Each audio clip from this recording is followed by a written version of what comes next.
I think awareness has increased so much over the last several years, that this world is sometimes challenging for people who have challenges getting around, but we can very simply make it easier without doing a whole lot. And in the end, it's going to benefit all of us. So I'm hoping that people understand that, yes, universal design and accessibility is good for all of us.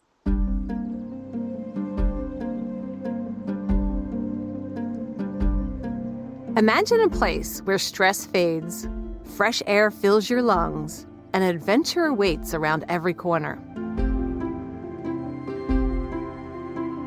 Welcome to Think Outside, the podcast that inspires you to explore, connect, and embrace the outdoors. Welcome to Think Outside with the Pennsylvania Parks and Forest Foundation. My name is Marcy Mallory, and I am your host. Today's episode focuses on inclusive recreation and how adaptive recreation and universal design help ensure that everyone can experience the outdoors in ways that work for them. I'm joined today by Pam Metzger, the membership coordinator for the Pennsylvania Parks and Forest Foundation, and we may have another guest popping in. And today we'll talk about why access matters, what inclusion looks like in practice, and how parks and forests can better serve people of all ages and abilities. Before we launch in, I want to quickly define inclusive, adaptive, and universal. When we're talking about inclusive design, we're making sure that outdoor spaces, programs, and experiences are welcoming and usable by people of all ages, abilities, and backgrounds. Adaptive recreation is recreation that uses adaptive equipment, modified activities, or additional support, so people can participate in ways that meet their individual needs. And then universal design is designing spaces and experiences from the very start, so they work for as many people as possible. So with that, let's launch in. Pam, thank you for joining me. My pleasure. Why is this an important topic for you? Well, it's important for me because it's very personal for me. My husband, Bill, he has multiple sclerosis, has had MS for a number of years, and now he uses a wheelchair. He's been using the wheelchair for about 15 years now, I think, although time means nothing. I can never keep it straight. So he's always been an avid cyclist. In fact, whenever he realized that he was going to have this MS diagnosis, he said, the stronger I am going into this, the stronger I'm going to stay. And it's definitely been true. He started running until he couldn't run anymore. And then he started swimming, as he says, until he got the ear infection. And once you get one of those, you never want to do that again. And then he found the bicycle. And I think he's put in, I don't know, probably nearly 100,000 miles on bikes combined. He started, of course, on a two-wheeler, and now he rides a three-wheel hand cycle. So he's very active, and it's very important to him to stay active. So these accessible opportunities that PPFF is offering is very important and personal to me. So you mentioned that he rides a three-wheel hand crank bicycle. So that is an adaptive piece of equipment that he utilizes. Correct. Yes, it's powered. He has very little use of his legs. He can stand a little bit for a very, very, very brief period of time, but does not have the power in them to power a leg-powered tricycle or a bicycle anymore. So I think probably 14 years ago, maybe, we discovered through the auspices of a couple of friends of ours who are occupational therapists the existence of this thing called a hand cycle. And he was reluctant at first, but once he got onto the thing and realized how wonderful it was, he was hooked. So, yes, adaptive equipment. Now, does he find that there's an adaptive bike is a little bit wider? His bike, I'm familiar with his bike. Does he find that there are places that he can readily ride his bicycle? Any place that somebody else can ride a road bike or a hybrid bike, he can generally take that hand cycle. It's not as wide as, I think the only thing that's ever a barrier is if somebody puts the bollards at the entrance of a bike trail too close together and he can't get around it. Of course, if there's a tree down, forget it. You're not getting that over a tree.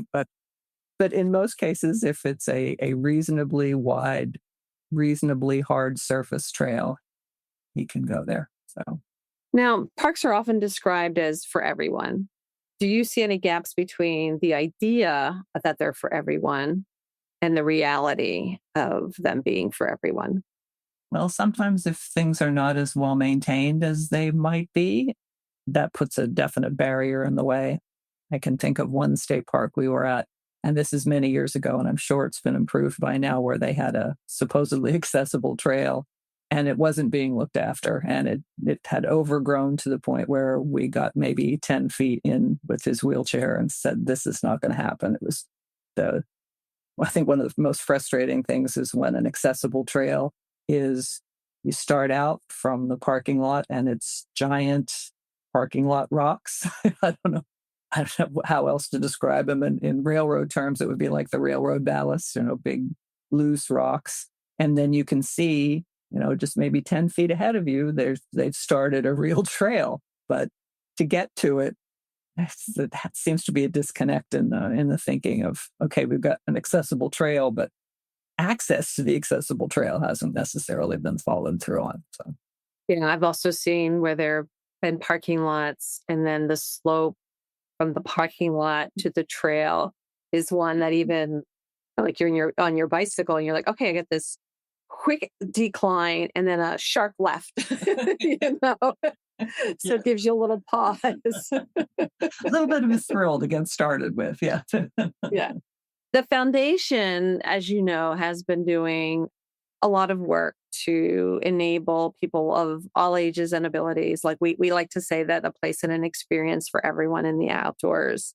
How do you think people are benefiting from that work that we're doing? And how has Bill benefited from any of that work? Well, of course, the bike is the major thing, but thanks to the Friends of Laurel Hill, where we live pretty near to Laurel Hill, an accessible kayak launch was put in several years ago. And he always enjoyed canoeing and paddling and things like that. But once the wheelchair came along, that was like, that's never going to happen again, and we're not even going to think about it. And then this launch came in, and I said, well, why don't we go up and see if we can't give this a try? So we did. We went up, and educators helped us, Kim, and I can't remember who her counterpart was at that time. This has been a couple of years ago, but they helped him get into the kayak and took us out on a little paddling excursion on the lake at Laurel Hill, and it was just wonderful. I mean, he still talks about it, and I keep promising to take him back, but the time never seems to come where we can get it done. They have kayaks there with outriggers on them so that you can balance without tipping over. And I mean, the launches are fantastic. I hear tell that people who are able-bodied, quote unquote, also love them because it makes it easier for you to get in and out of the water.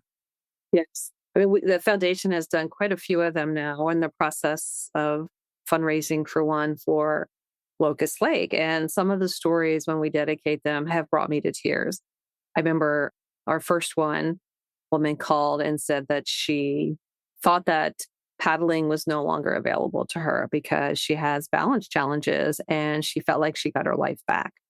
And when we dedicated the one at Nakamixon, which was put in by the Friends of Nakamixon State Park, there was a group that was out, and one of the paddlers said he loves watching people's expression when they show up and there are wheelchairs parked along the edge of the lake, because once they're on the water, they have the freedom and they can do what everybody else is doing on the water. So it really brings back freedom and independence. And we know that spending time in nature is good for your physical, mental, and emotional health. So the foundation is very committed to making that happen.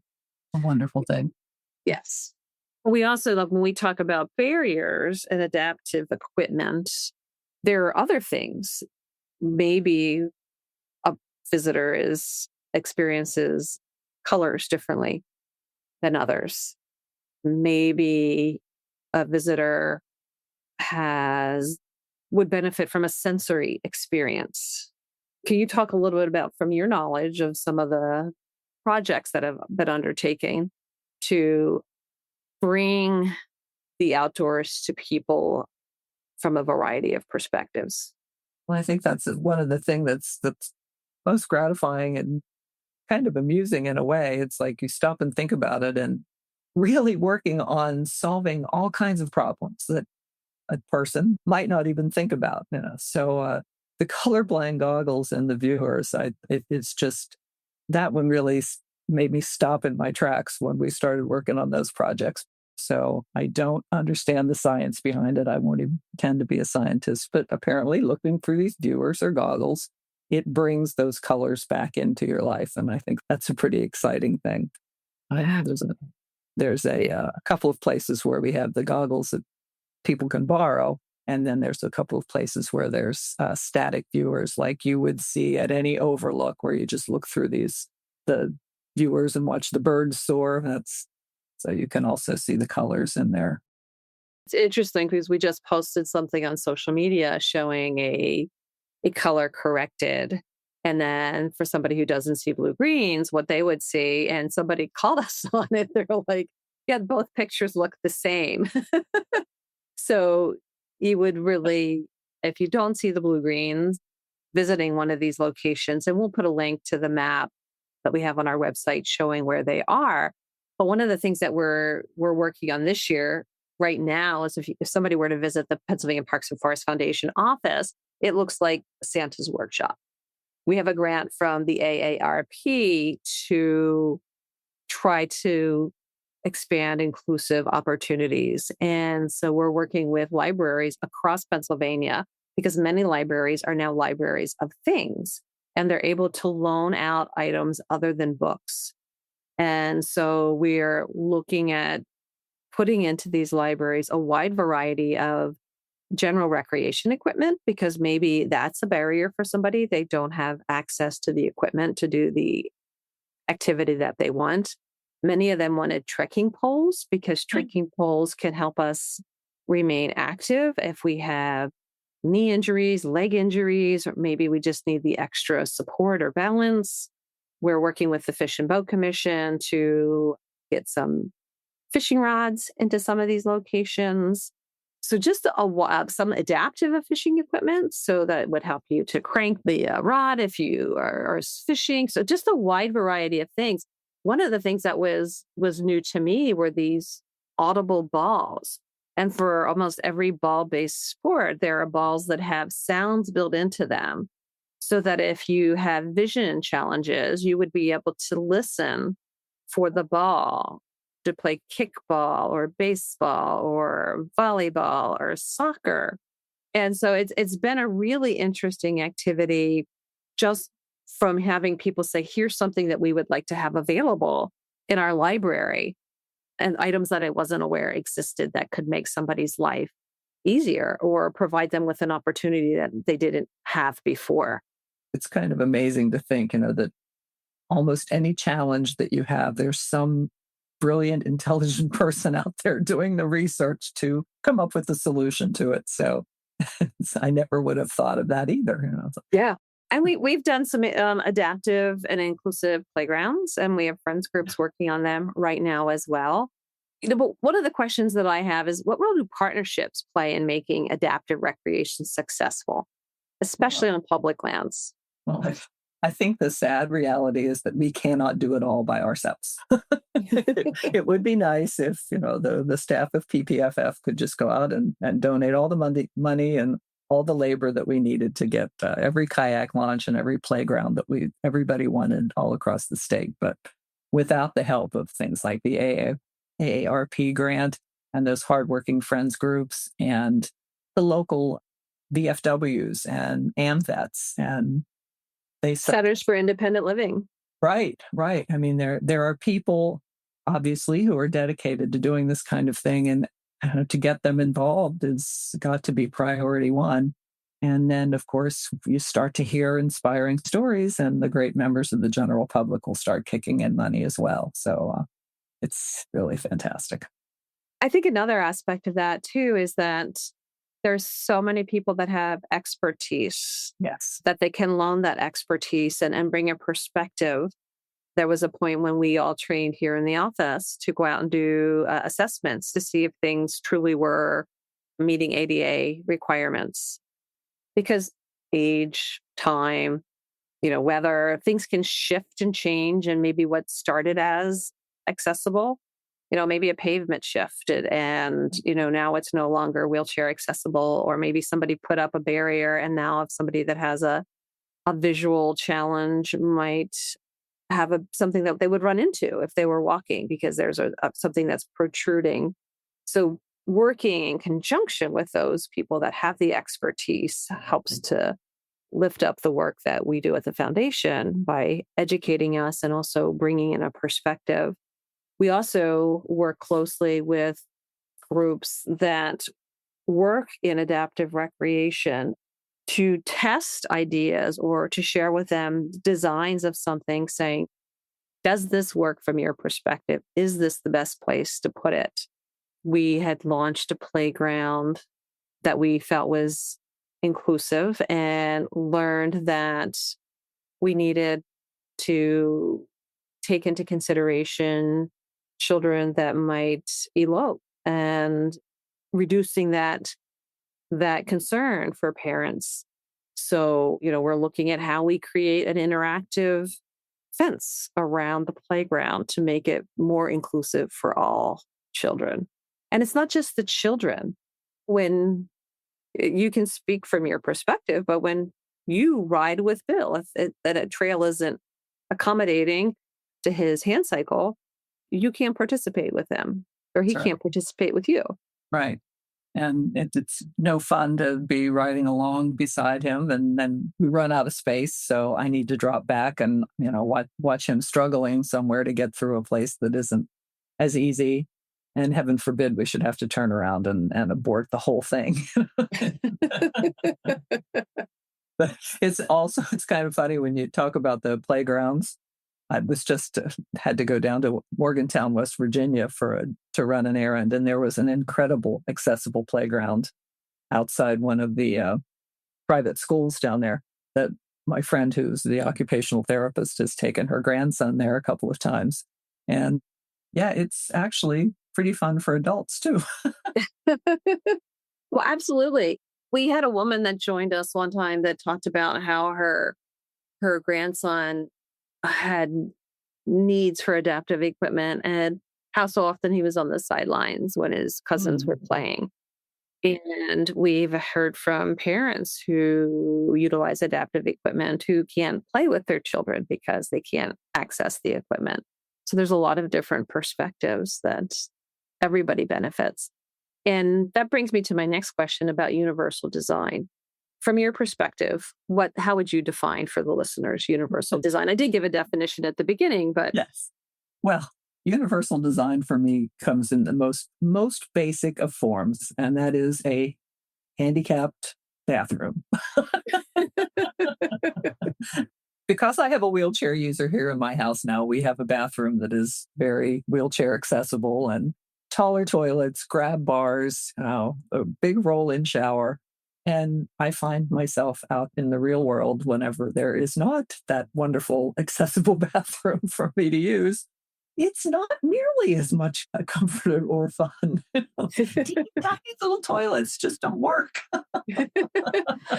So basically, universal design is a design principle that it benefits everyone. Yes, exactly. So, I mean, even something as simple, I have seen people in doctors' offices use the big blue button that you push so that the door is open to allow a wheelchair to come in. I think if you sat outside a doctor's office and watched that big blue button all day long, it's, a lot of people they like that, just push that button, the door's open for you. You don't have to struggle to open doors.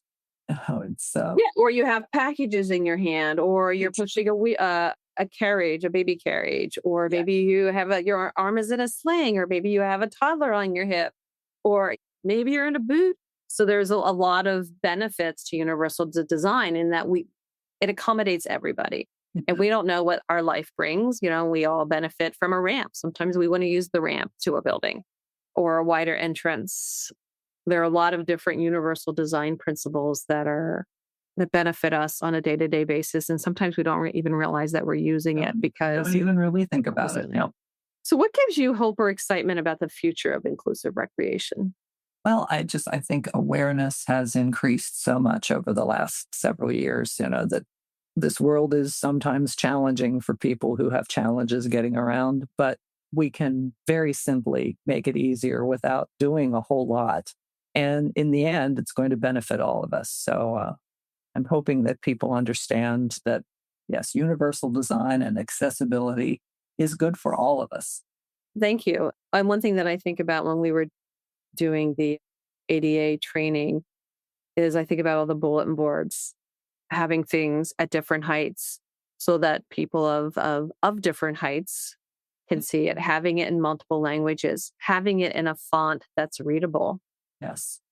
I find myself, anymore, it's not a big font unless I have my glasses. I'm not reading it. So if something's up there in a 4-point or a 5-point or a 6-point font, the message probably isn't getting through to me. Exactly. And much as I love my serifs on my fonts, it's just easier to read when it's clean. So. True. So if somebody, a park, forest, community, a friends group is just starting to look at how they can create spaces for all, is there one meaningful step that they can take? They should call PPFF and take a look at our website and look at all the places where things are already happening. Well, my suggestion would be to start with having conversations with people to get an idea of what people need and start where you can and build from there. It's a process. It is. We can't say that any one park or forest is totally inclusive, but there are elements, and communicating those elements and working step by step to remove barriers. And again, barriers can be defined as it's not in the language of which somebody speaks, or it might not be something they're even aware exists. That's a barrier to somebody if they don't know that a program exists or an opportunity exists. So starting where you can and not feeling like you need to do it all at once, but make sure you have conversations and don't make assumptions. Have conversations with different user groups to see what their needs are and then work with them. Very true. Very true. Don't be afraid to say you don't know what you don't know. Yeah. So Pam, thank you for joining me as we dive a little bit deeper into inclusive recreation, adaptive recreation, and universal design. We would love to hear people's comments. And if you have an idea or you see a need that isn't being addressed, please let us know. Because again, we have a goal of ensuring a place and an experience for everyone in the outdoors, but we don't pretend to know everything and know all the opportunities or even know all of the ways that we can provide adaptive recreation for people. But we are thoroughly committed to ensuring a place and an experience, and we are excited about the opportunities and the technology that keeps changing to allow people to benefit from being in the outdoors. You're here. Thank you for listening to Think Outside, where every episode invites you to discover new places, build confidence, and find inspiration in nature. Love the show? Subscribe for more inspiration, share with a fellow explorer, and let's keep thinking outside together. For more resources and inspiration, visit thinkoutsidepodcast.org.